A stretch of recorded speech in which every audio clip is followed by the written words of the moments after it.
అపవాది ఎప్పుడైతే నిన్ను ఒక ఇచ్చతో నిన్ను పడేస్తాడు, ముఖ్యంగా విశ్వాసి, నువ్వు ఎందులో పడతావు తెలుసా? ట్రాప్లో పడతావు.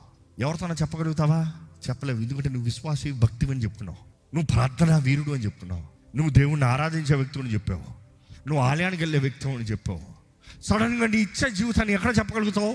Secret sin. That is why it's a deadly sin. Trap. నీకు నువ్వు ట్రాప్లో పడ్డావు. ఎవరైనా స్పీక్ టు ఎనీబడి, ఎవరితో చెప్పలేకపోతున్నావు. అదే సమయంలో ఏం చేస్తున్నావు తెలుసా? రహస్యంగా యు ఆర్ ఫీలింగ్ గిల్టీ, దేవుడితో మాట్లాడతలేదు, చేయకూడదని చేస్తూ దాంట్లో బంధించబడిన స్థితిలో ఉన్నావు. ఈరోజు ఇటువంటి వ్యక్తుల నా స్వరాన్ని మీరు వింటున్నారంటే మీ కొరకు రక్షకుడైన యేసు ఉన్నాడు. ఆయన ఆత్మశక్తి ఉంది. నీ ఊబిలో నీకు బయటికి తీసుకొచ్చి నీకు విడుదలనిచ్చి ఆయనకి దగ్గరగా, ఆయన సొత్తుగా పాపాన్ని తరిమి కొట్టేవాడికి యేసు ప్రభు నిన్ను మారుస్తానికి ఆశపడుతున్నాడు అన్నమాట ధైర్యంగా తెలియజేస్తున్నా.